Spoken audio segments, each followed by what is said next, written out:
Syria में बशर अल असद की सत्ता का अंत होने के बाद हयात तहरीर अल शाम यानी HTS ने अपनी अंतरिम सरकार बना ली है।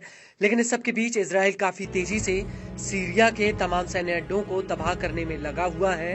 लेकिन इन हमलों में सबसे ज्यादा चर्चा में सीरिया का टाटस सैन्य अड्डा है, जहां पर इजराइल ने अभी तक के इतिहास में सबसे बड़ा बम गिराया है। और इस बम की तुलना जापान के हिरोशिमा में गिरे परमाणु बम से हो रही है।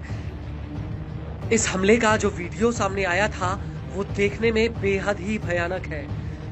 लेकिन टाटस में गिरे बम के बारे में बताने से पहले हम आपको हिरोशिमा में गिरे परमाणु बम के बारे में जरूर बता दें।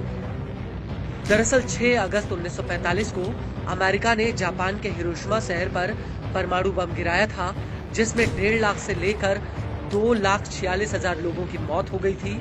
अमेरिका ने हिरोशिमा पर लिटिल बॉय नाम का परमाणु बम गिराया था, जिसका वजन करीब 4,082 किलोग्राम था। इस बम का डायामीटर 28 इंच का था।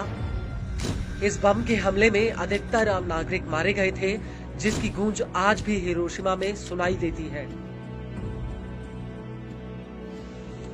वहीं अगर बात टाटस की करें तो इजराइल ने जब टाटस पर बम गिराया तो मानो ऐसा लगा कि भूकंप आ गया हो। इस हमले को लेकर Syrian observatory for human rights का कहना है कि इजराइल के जेट्स ने एयर डिफेंस और जमीन से जमीन पर वार करने वाली मिसाइलों के डिपोज पर ये बम गिराए, जो रिक्टर स्केल पर 3.0 की तीव्रता वाले भूकंप के बराबर थे। हैरान करने वाली बात यह है कि इस धमाके की गूंज 820 किलोमीटर दूर तुर्की के पश्चिमी शहर इस्निक में भी सुनी गई। लेकिन कुछ लोगों का यह भी कहना है कि टाटस में यह धमाका इतना बड़ा इसलिए था क्योंकि वहां पर भारी मात्रा में गोला बारूद रखा गया था, जिनकी वजह से इतना भयानक ब्लास्ट हुआ। सोशल मीडिया पर इस हमले का जो वीडियो सामने आया था उसमें भी यह धमाका किसी परमाणु ब्लास्ट के जैसा ही लग रहा था। हालांकि इस हमले को लेकर लेबनानी न्यूज एजेंसी अल मायादीन का कहना है कि इस हमले में कई लोग मारे गए और कई घायल हुए हैं। हालांकि हताहतों का स्पष्ट आंकड़ा अभी तक सामने नहीं आया है। लेकिन सबसे बड़ा सवाल ये है कि आखिर इतने बड़े हमले के लिए इजराइल ने टाटस को ही क्यों चुना।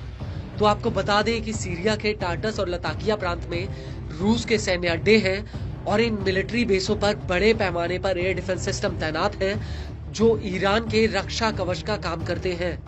इसके अलावा ईरान के भी इन इलाकों में कई सैन्य अड्डे हैं जिन्हें इजराइल पूरी तरह से खत्म करना चाहता है।